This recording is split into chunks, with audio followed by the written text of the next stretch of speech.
Welcome.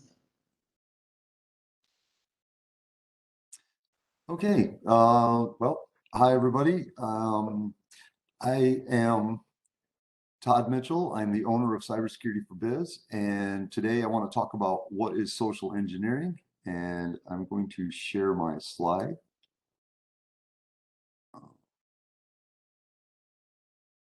There we go. And so I know a lot of people have probably heard of social engineering, but may not be 100% familiar with what exactly it is. So today I wanted to go over what social engineering is.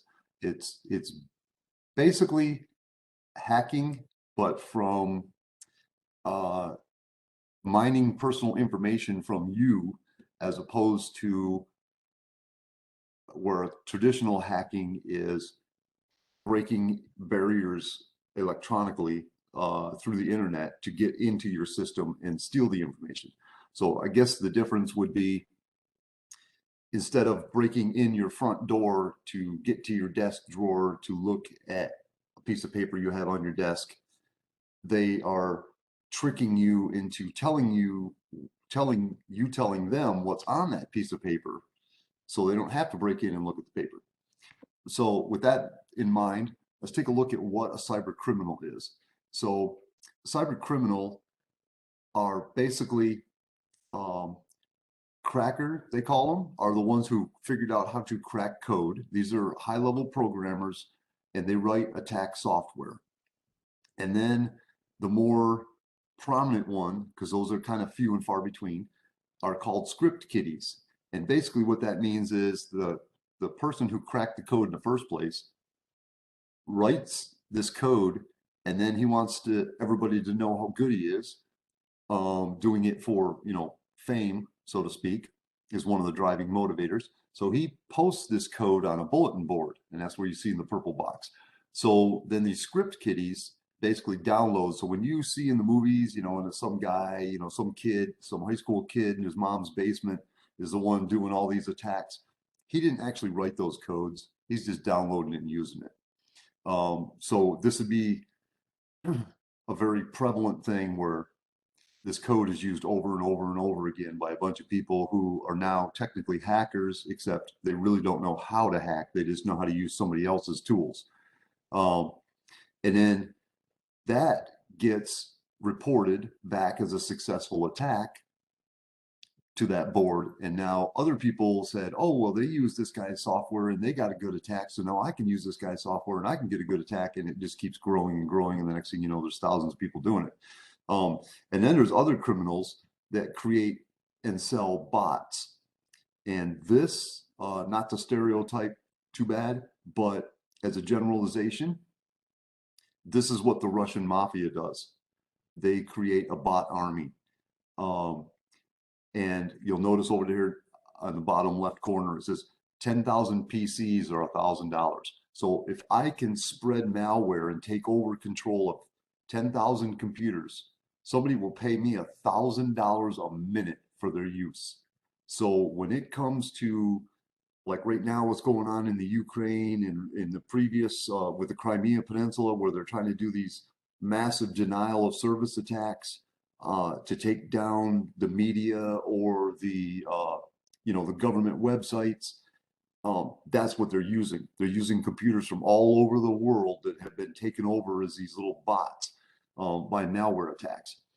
So the reason why I mention all that is because the leading threats. You have viruses, which is something that attaches itself to a file or a program or a disk. That's how you get it in there on your computer. There's worms, which is basically a virus, except it's self-replicating and sends copies from computer to computer. So you get a worm in and it immediately finds your inbox and blasts an email out to all your friends so that they can have the worm.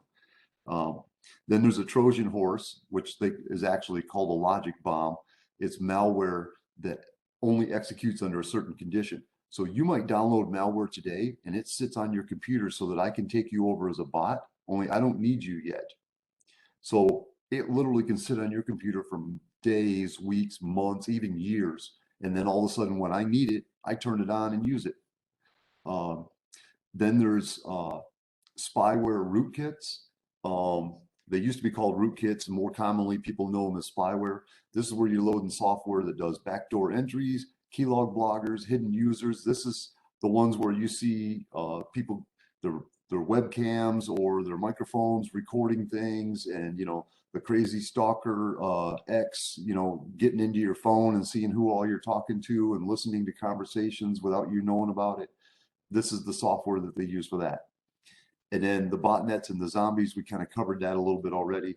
Basically, that's when you create a whole network of computers so that you can use it for what they call a denial of service attack. And the mentality behind a denial of service is, if you think about it, if every person on the planet just all of a sudden Googled cat food on Amazon all at the exact same time, you would just blow up Amazon servers. They would not be able to handle that amount of traffic all looking at the same page at the same time. And that's basically what these denial of service attacks do. They just take over thousands and thousands and thousands of computers around the country and have everybody uh, ping the same website at the same time, and it takes the servers offline. And then the last thing is social engineering, and that one I don't describe on here because it's going to be basically the rest of the slide deck. So uh, the reason why social engineering is such a big thing, if you look at the picture on the right, this is the amount of money you can get for selling something. Right now, a Google email account is worth $80 compared to even the old things that most people are just now starting to hear about that they need to protect, which would be, your credit card numbers and your social security number. Those are actually not that valuable. They are, but they're not. $25 for a MasterCard with a PIN doesn't sound like a lot of money, except if I hack a retailer, even a small mom and pop, and they've got 1,000 credit card transactions in their cash register, then that's actually $25,000 I can sell that list for. Um, but by the same token, a Google email account. Now, if you have an e-commerce store and everybody has to create an account so that they can manage their shopping cart, and you're using their email address to create that account, you have a whole lot of Gmail account information in your possession that is worth $80 a piece. And again, same kind of story. If you got 1,000 clients, 1,000 people have registered for shopping carts, that's $80,000 that somebody could sell that information on the dark web. So yes, it's true, going after Home Depot or something might be a bigger fish, but they're adequately protected with cybersecurity, and the small mom and pop entrepreneurs are not. So the criminals are starting to come after us because they know that you have a reasonable amount of information that they can sell for quick turnaround of cash. Now, the picture on the left, interestingly enough, this is from my cell phone last week. I actually was on the phone with somebody on actually not on the phone. I was on a Zoom call with somebody helping them with a different type of malware attack. And my business phone starts going off with text messages. And it only got 2 messages in before I figured out that this wasn't legit, because it started out with hello question mark, and I'm like, okay, whatever. So I was like, well, who is this, please? Because it's my business phone. And then they're like, oh, this is Christine and from Alignable. And I was like, oh, cool. Somebody found me on Alignable and didn't want to hook up. And then they start talking about, sounds good, dear. I want you to give me some advice about my business. Well, I'm thinking, what business owner is going to call another business owner dear? So that was a little weird. Uh, if you don't mind, can you send me your Google Hangout to me? Well, they want my Google Hangout because that is your Google Plus account, that's your Gmail account access. So that's basically what they're trying to do, is they're trying to find out what my Gmail account is. To talk better, because the changes of dollar of SMS is too much, or the charges of dollar of SMS. Well, first of all, even keeping into account the texting shorthand, nobody calls this SMS. Common people don't say, oh, send me an SMS. They say, text me. So I'm like, okay, yeah, this is a scam. They're just trying to get my Gmail information. So I said, can you just call to schedule an appointment? And then they're like, oh, I'm always too busy for that. How are you too busy to sit here and text me back and forth for 5 minutes, but you can't pick up the phone and call? I mean, the dial button's right there. Just move your finger up 2 more inches and hit it. So now I totally know it's a scam. And then, sorry for the inconvenience. So then I didn't reply back and I ignored them. And then they send me the girly pic. And I'm like, okay, here we go. So they're just trying to do anything they can to get me to click something. Probably that picture is loaded with malware. That's why I took a screenshot and deleted it. I'm going to have it analyzed later with a forensics friend of mine. That probably would have downloaded something onto my phone that would have pulled my Google account information off. But that's basically what they were trying to get to. All right.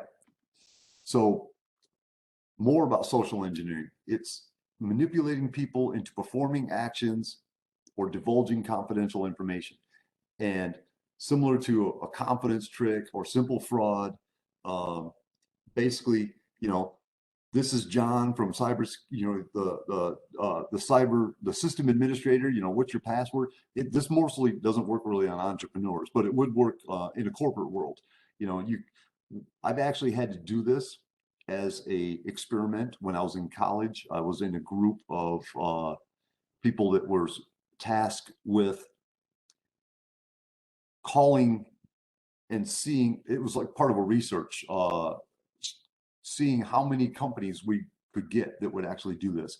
And we took the entire Fortune 500 and made 3,500 emails. We didn't do it on the phone. We did it with an email and sent 3,500 emails out to 500 Fortune 500 companies saying to the secretaries and the other, not the CEO, but like the head of finance or the head of, department heads and secretary level. And over half of them came back with a password. I mean, you send an email to a secretary talking about, oh, your boss, the CEO's receptionist or whatever, and it's like, oh, he's out golfing right now, and he just told me if I don't have his computer fixed by the time he gets back, I'm fired, and he didn't tell me his password. Can you hook me up real quick? And 50% return rate of people giving me the password. It was unbelievable. Because we want to help people, and we're like, oh, I don't want this poor guy to get fired, so you just throw the password out there, which why the receptionist knew the CEO's password, I won't even get into that one because that's another whole bad thing. You should never tell somebody else your password in the first place, but then she shouldn't be sharing it with anybody else. So another one is, in person, hey, what's your mother's maiden name? It's like, okay. So a lot of this now that happens on Facebook too. We'll get into that in a later slide. You know, email from your bank saying there's a problem with your account. That's a standard phishing email. You know, you see people coming through the door talking about, I came to work on your machine, your copier machine or something, and it's like, in a big company, nobody knows who hired the guy, and smaller businesses doesn't really apply as much, but it kind of gives you the idea. The cable guy that you didn't pay for shows up at your house to fix your router. Something's not quite right. So talking about the Facebook and how to mine data from people on social media. You send out this cute little quiz. What was your first job? Who was your first lover? Who's your pet's name? What's your kid's middle name? What's your favorite singer? What's your mother's? Does it sound familiar? You see these on Facebook like daily. And if you think about it, these are also the same security questions you have to get your access into your bank if your password doesn't work. So that's what these are. These are literally somebody wrote software to make a little quiz and gets all the results sent back to them, even though you don't realize it, but it's like collecting the data on some website someplace in some database. And they just let these things go viral and get passed around the world 2 or 3 times. And millions of people answer these questions. And that's how they collect all your information. That's why all they need is my Gmail account sign in. They don't need the password because they think they have it already based on all the answers to this quiz. So the next one is emails. So you have a seemingly legit email, but if you look at it, there's always something a little off. I hear every day people, the scam with especially the elderly people, Social Security Administration scam, where somebody trying to get a hold of them and telling them their Social Security number's got an issue and it's going to be deactivated if they don't contact them right now and click this button and do all this other stuff. It, you know, especially with the older people, I just want to grab them and shake them. And it's like, okay, you're 65. When's the last time the Social Security Administration actually got a hold of you because you had a problem? It's the same thing with the IRS. The IRS doesn't call you and say you owe us money. They send you a letter 6 months later that says, get a lawyer and start paying us back right now, or we're going to foreclose your house or something. It's like they don't call you and say, oh, we got a problem, and you can't, your Social Security number isn't really a thing that can be deactivated, so you have to put common sense into these things. But the general rule is, don't click on something if it doesn't look legit. The other things you can do is you hover your mouse over, I think that's the next screen. Yeah. So you hover your mouse over a link, and down at the bottom of your browser, it'll say what the address is that it's going to. And if they don't match, don't even think about clicking that button. If they can't spell things correctly, they have grammar wrong, it's kind of vague. We're happy you chose to do business with what, with who, they didn't put who in there. The copyright date is like 10 years old. You're like, wait a minute. So basically what they did was they took a legit email and copy and pasted it and did the graphics. And that's kind of some of your clues as to some of these things. The other things are just situational.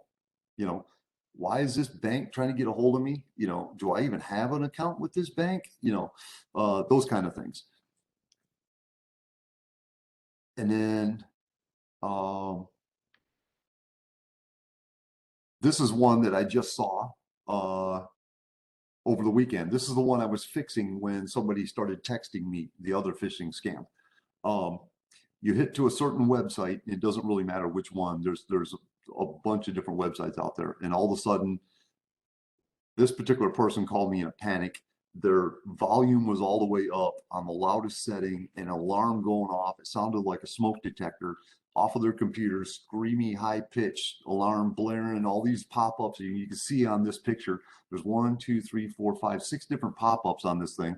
And basically what they want you to do is click something. So the whole premise behind this is we all know as business owners that you can make a website and have a picture of anything and say anything. You can program the buttons. You can even do it in Alignable when you created this event.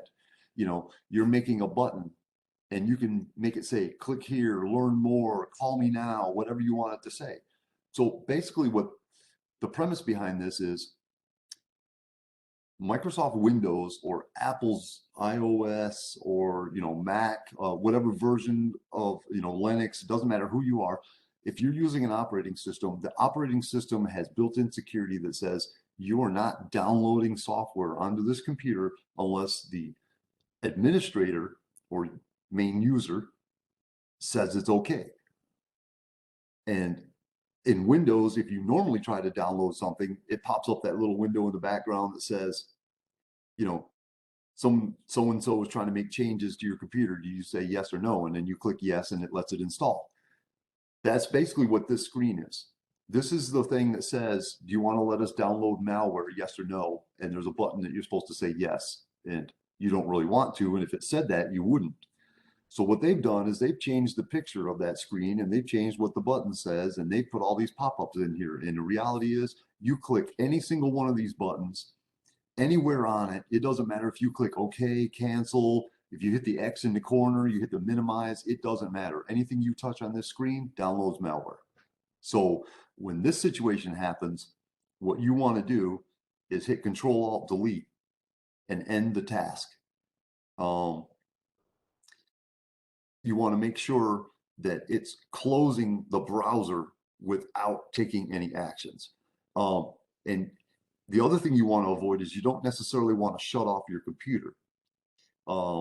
It's better to kill this with the Control-Alt-Delete end task, because if you just shut off the power, this is right now it's still contained inside your browser, even though it doesn't look like it because there's pop-ups everywhere. they're actually still inside the guts of the malware. What's running is inside your browser. And if you don't close your browser the right way, it will leave those files in the temporary folder and in the cookies.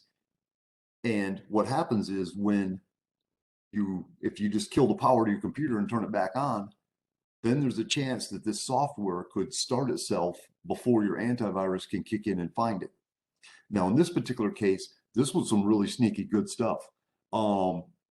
It loaded like 8 different malwares that we deleted off of there afterwards. I ran Malwarebytes and got rid of 8 different malware viruses that it found.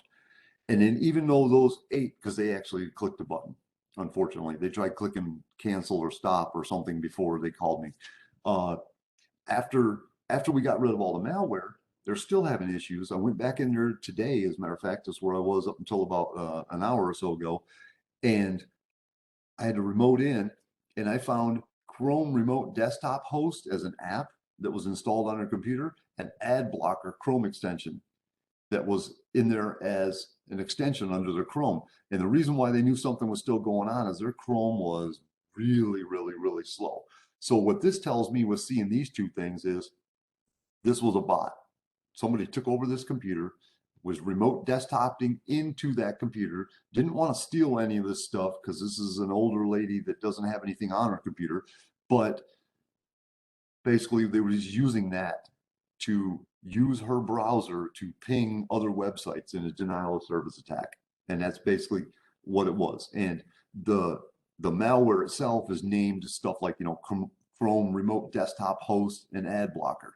So if you go into Windows applications and look at stuff to delete, as a normal user, you're not going to delete something like that because you think it belongs there. I just happen to know that there's no such thing as a Chrome Remote Desktop Host. And I was like, do you remote into anything? And they're like, no. I'm like, did you load this on your computer on February 25th? And they're like, no. And I'm like, well, guess what? Somebody else loaded it for you last week. So, or 2 weeks ago, I guess it was.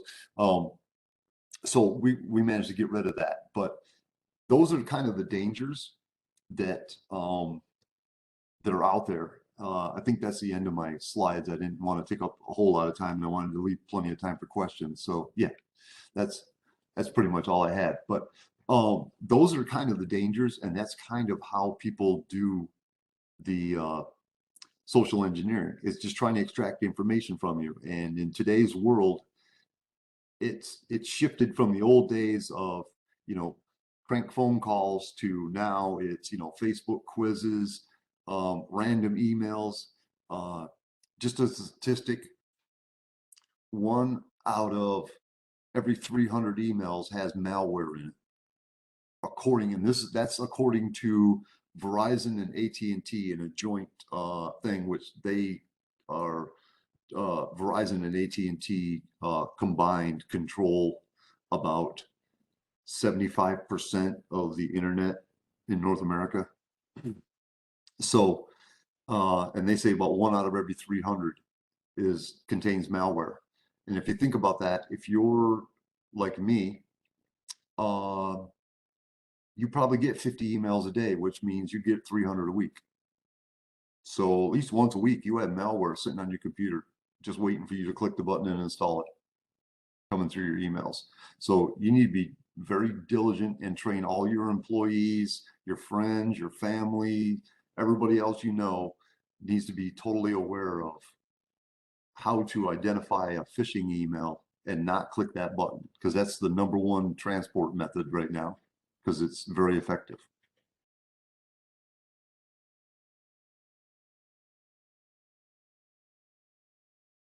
So,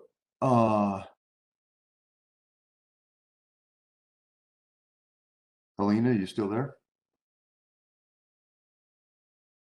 I'm still here, Todd. Yes. Okay. Yep. I'm like, oh my goodness, you're talking away. I'm like, oh my goodness. Yeah. Unbelievable. Yeah. I'm going to So stop sharing real quick and we can go back into regular mode. when you get these messages, like on my computer, for instance, right? Microsoft is always sending out these messages for updates. So naturally, someone like me who's not technically savvy, okay, I'm not an engineer, I take it as, oh, okay, I need to update my computer. So, I mean, could that be malware too? I mean, and it's almost Well, like, yeah. So I think the best thing is to be proactive and set your computer to automatic updates, and then you're not relying on the Microsoft ones. But I'll tell you the truth, those might be spam because oh dear. I've never actually had Microsoft get a hold of me and tell me I had to update. No, if you're talking about the little notifications that pop up in the corner, those you get. Yeah. Yeah, yeah, I get those.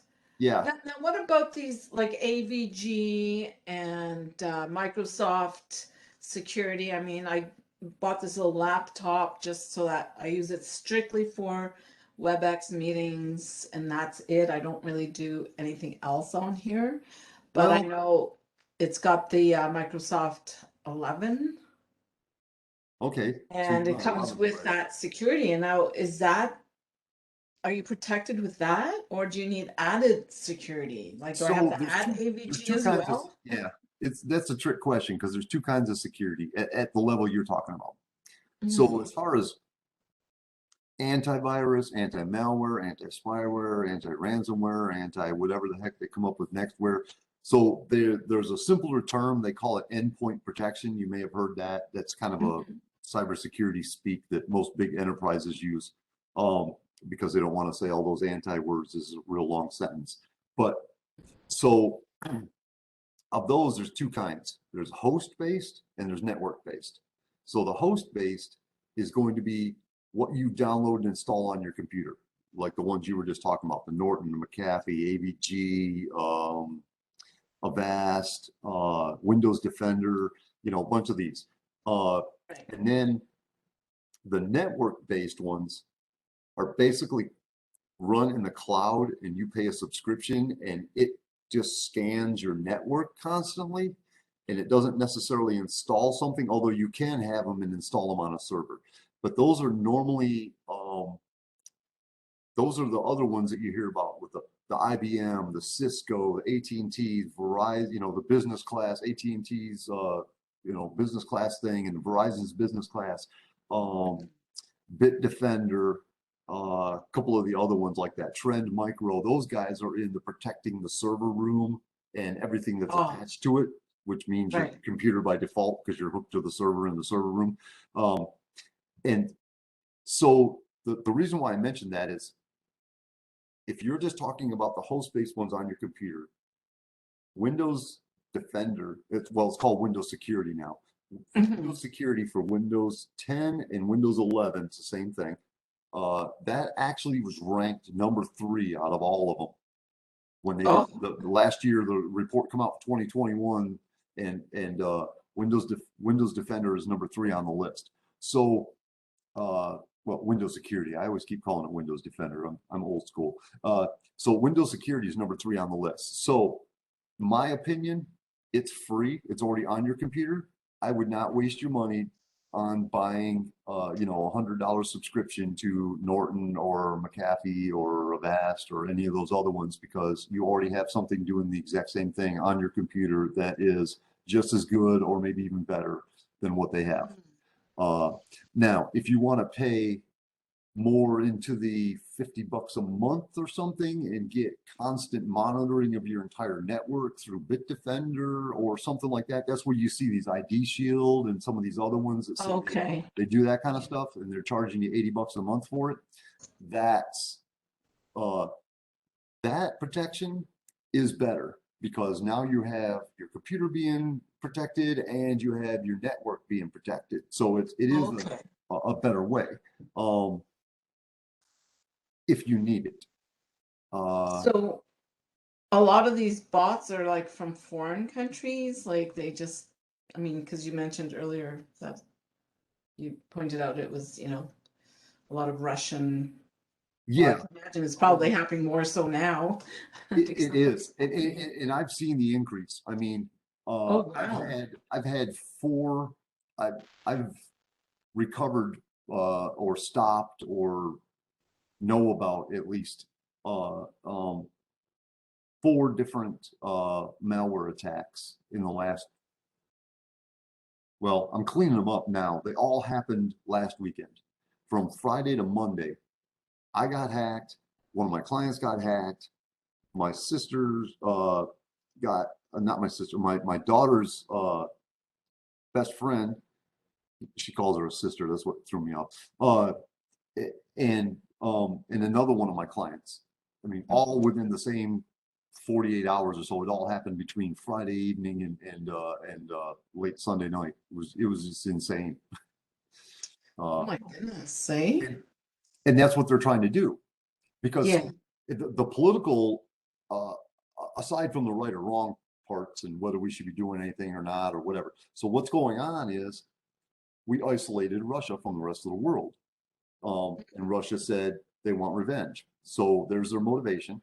Now, the technicals, we have killed the Russian internet is being blocked. So if you're in Russia, even if you're not the government and you're just, a normal person wanting to buy coffee off the internet or whatever at your favorite store, and your favorite store happens to be in the Ukraine, you can't get to their website anymore. There's no traffic originating from Russia that is allowed into the Ukraine. It's all being blocked. So they can't do a denial of service attack on the Ukraine from Russian computers. So, it's just kind of one of those things. If I tell you you can't go to the store anymore, but you need milk, what are you going to do? You're going to send one of your kids. So you say, hey, if you live in Russia, you can't do this attack.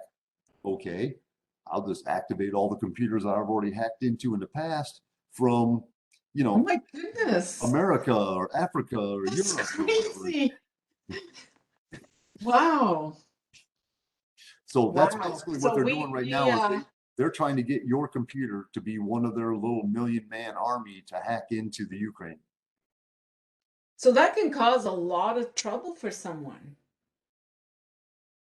Well, crazy enough, you being a bot, you really don't notice it. The inconvenience to you is when you open your browser and try to go to Facebook to check your latest, posts or whatever, the thing's running pathetically slow. Visually, you don't even see a difference. But what you don't realize is in the background, your browser is actually like got 10 or 15 windows open, doing a whole bunch of stuff back and forth on the internet. And that's why your computer's running really slow, yeah. It's almost like it's not worth it to be on social media. I mean, It is.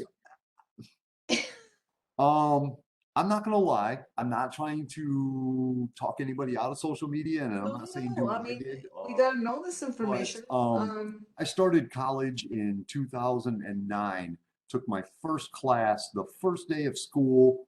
I had to sign up. I went to a transfer college, so I went into a 4-year university that only taught the last 2 years, unless you wanted to drive another 2 hours to the main campus, which I didn't.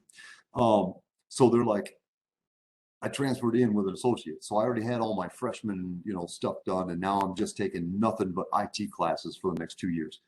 And I started in the summer. So there was no, all the good classes were gone. So I ended up taking this class that nobody else wanted called social engineering, easily enough. And the first day of class, professor's like, okay, open a command prompt and type in this and now hit enter. It's like, okay, now open your browser and search for cat food. And so you open Google and you're like, cat food, and you hit enter, dog food, dog food, dog food, dog food. It's like, what the frick? He was like, we just reconfigured your browser to think that do a man in the middle attack. So every time you say cat, it automatically changes it to dog before it leaves your computer and goes out to the outside world. And it's like, whoa. He's like, so Google thinks you're looking for dog food right now, even though you said cat food. Oh. And it was just like, I was really interested, obviously. I mean, I found it very fascinating and have been doing this ever since then. And I was like, that kind of twisted my thinking from how I do things. But anyways, I took this class, and by the end of that semester, I'm like deleting my Facebook account. I'm like, I'm done. There's a way, very simple if you think about this. look at a picture, any picture, like your little profile picture or whatever. You're looking at me on here. So if you were to take a picture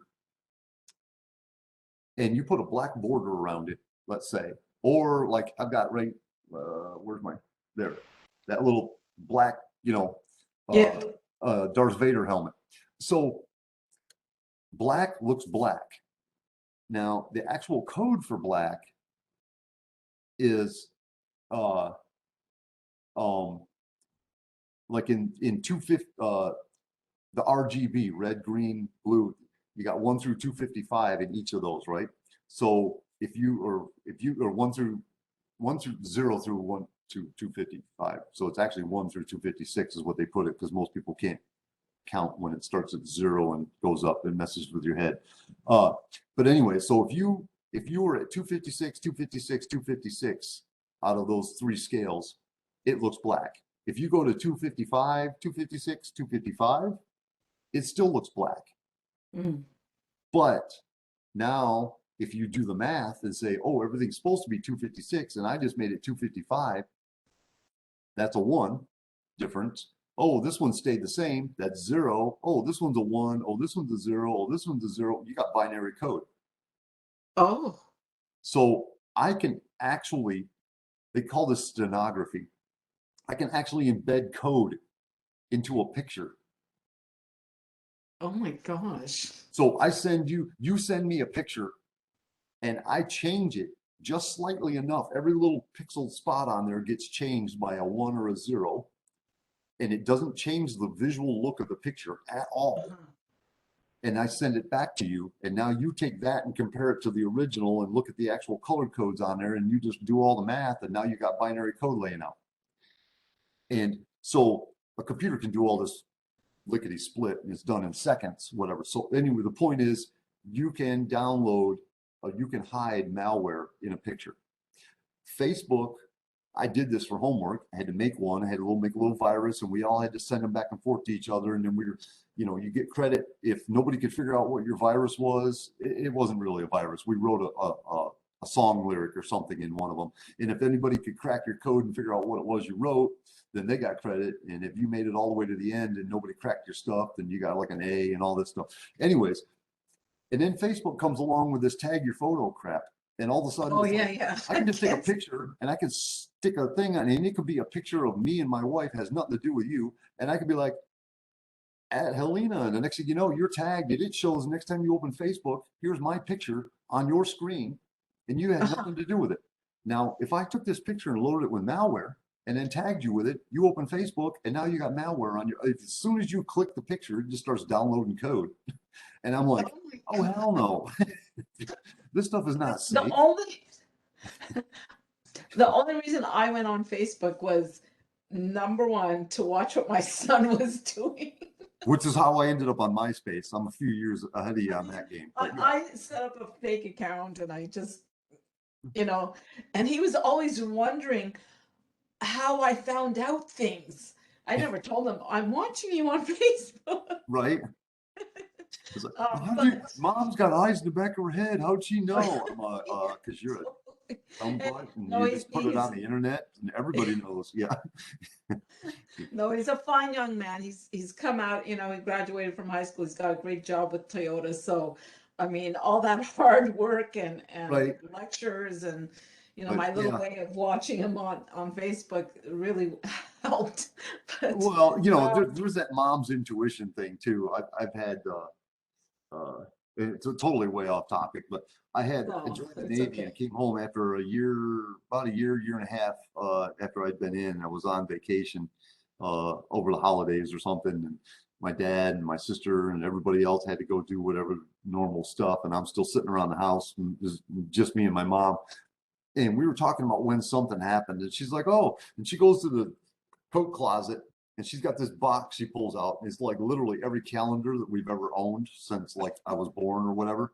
And she's got all these notes. She whips out this calendar and she starts showing me like my senior year of junior, I think it was my junior year of high school or whatever. And she's got little notes written in the corner of like every date. And it's like oh, you came home drunk this day, and this is the day you lost your She virginity, didn't and let this you is the day forget that's it. on the, how the hell do you know that? And she's like, oh, I can tell because she's in bed sleeping when I get home most of the time. Right. But we got a tile floor in front of the front door.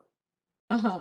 And she's like, oh, I can tell by your footsteps on the tile floor when you walk in the house whether you're drunk or not. And I'm just like, what? I'm like, you're laying in bed on the other side of the house. Do you hear my footsteps until I'm drunk? And she's like, yep. Wow. Mom's intuition. I'm like, Um, okay. And I thought I got away with it all these years. And she's got it written on a calendar. Yeah. But I don't no, know if social Mark can. engineering is something completely. That's when I see these things on, I had a good graphic and I think I accidentally deleted it somehow, but it showed, it's got the guy in the hood typing away and it's like how you think you get hacked, and then it shows the Facebook quiz that I was just talking about and it's like how you really get hacked, it's like Mhm. there's no, I mean, yes, there is. Let me rephrase that. There is the whole, Russian trying to do all this stuff and they're trying to get a botnet on your computer and all that, but they're not in the game to, uh, that's actually not the most predominant. The most predominant is the quick, easy pickings of, you know, social media and things like that.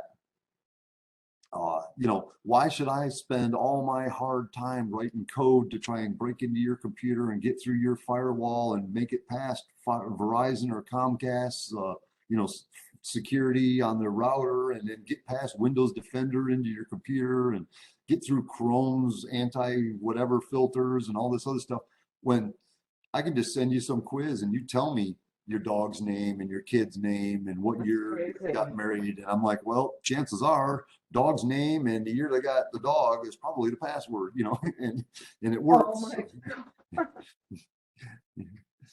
So Here's a good example. I filed my logo with the trademark office, USPTO, and I'd say 2 days after, I started to get emails from law firms mhm. asking me if I was interested in speeding up the process because it takes a while for them to go through the image and the word Yeah, and all that. So I thought, wait a minute, how did they get my information and my email? So I called the trademark office and I spoke to a rep and in customer service. And I told her what happened. I said, I just filed the logo. So now I'm getting these emails asking me if I want to expedite the process. Sorry, that's my dog barking. And she said, delete that email. She says, it does happen. It's not from us.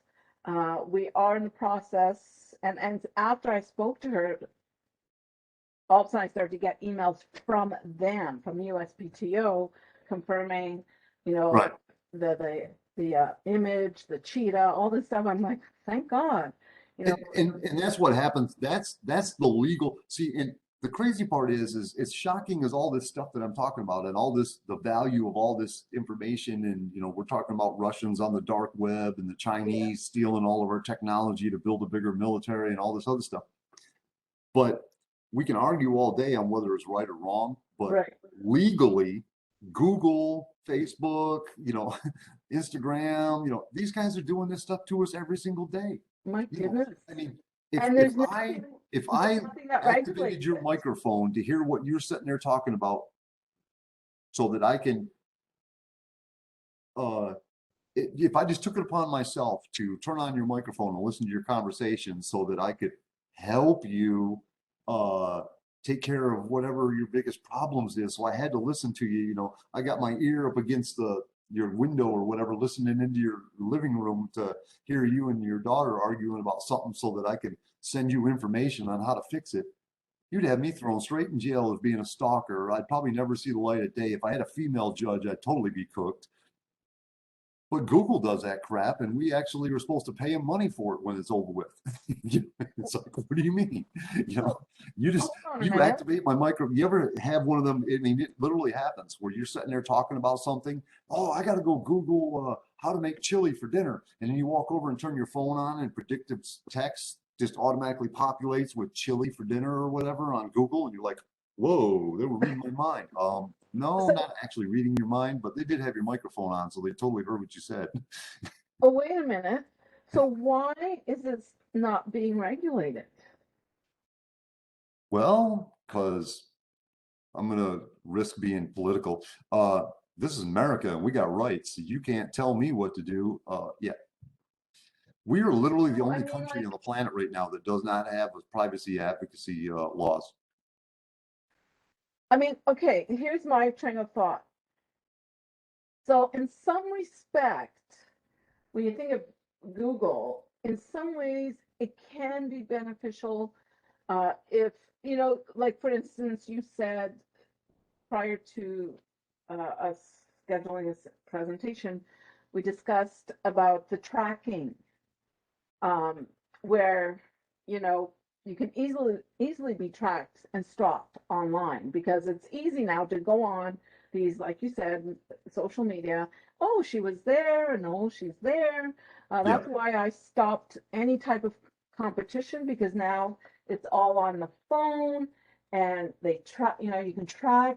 People can track how fast you run. Anyway, bottom line is, if someone has been abducted or whatever, I think it's beneficial for that.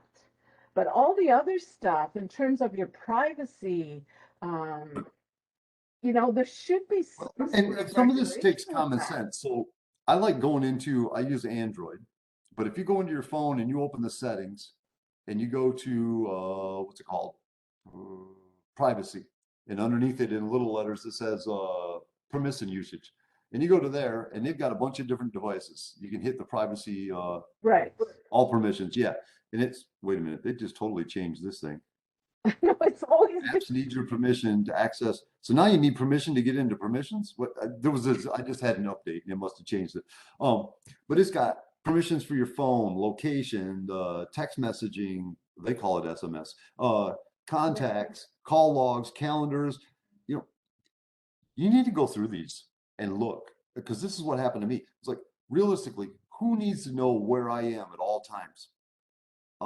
In order for me to get what I want out of my phone, my weather app needs to know where I'm at all the time because I want to know what the weather is. Mhm. And Google Maps because I want to open it up and say, how do I get to wherever? And I don't feel like having to type in my address every time. Right. But if you look at the location, there's like 25 websites on this thing. Or not website apps, the Home Depot app, the Lowe's app, the whatever. They don't need to, the Taco Bell app, the Starbucks app. They don't need to know where you are all the time. So there's another setting in there where you can change it from allow all to only when the app is open, or you can just say deny. Because I'm looking at it going, unless you order food through Taco Bell app and they have to know which store you're standing next to, they don't need to know where you're at. True. You know, Yes. Home Depot, they don't need to know where I'm at. Like, if Right. I buy something from you, I'll tell you where to send it. You don't need to know where I am, you know. Mhm. So I hit deny on all those. Now, most of them come automatically defaulted to get the permissions, or you can't load the app in the first place. But after it's loaded, you go back into your phone's permissions and you can start dialing down and say, no, you don't need to, just like with the camera, you Mhm. know, a lot of them, when you originally install that software, they need permissions to your camera so that they can, like you can take your bank, so you can take pictures of checks for mobile deposit and stuff like that. Um, or a photo thing will say it needs permissions. They just call it camera permissions because they got camera and your photo gallery mixed together. So Right. they end up with permissions, but you can go in later on and say, yeah, you can have access to my photo, but you don't need my camera. And but you'd be surprised what all apps have your microphone access. And it's like, why do you need to be able to turn on my microphone? Oh my God. So I'm laughing because these are things I didn't even think of. Thank you for Well, and the sharing all crazy that. part is I can really scare Okay, you and tell maybe you my that the whole phone turned off. microphone thing, your phone doesn't even need to be on. You can actually shut your.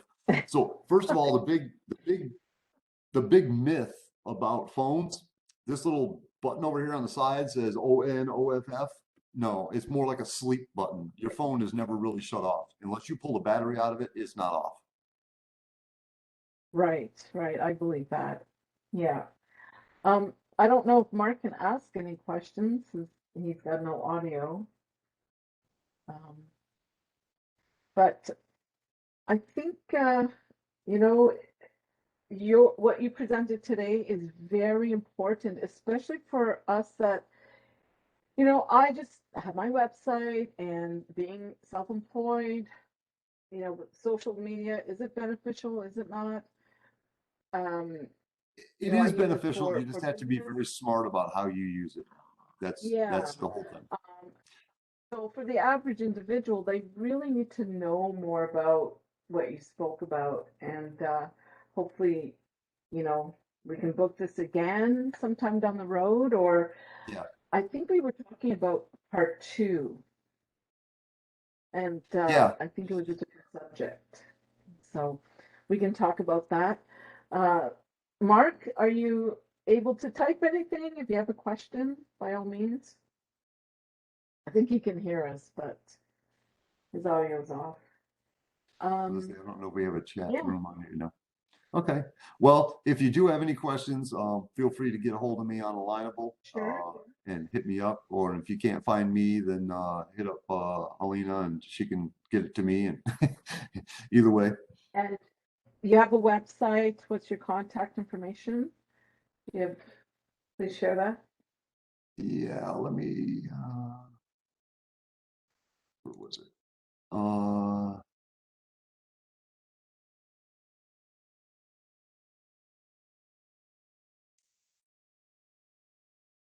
There you go. There's my website, there's my email, I think Facebook and Right. Twitter, and my phone number. So Nice. Thank you. Alrighty. Well, you have a beautiful day, and thank you so much for presenting this valuable information. And we'll touch base on Alignable. perfect. Thank you for having me. It was a pleasure. Yep. Thank you. Bye. Bye bye.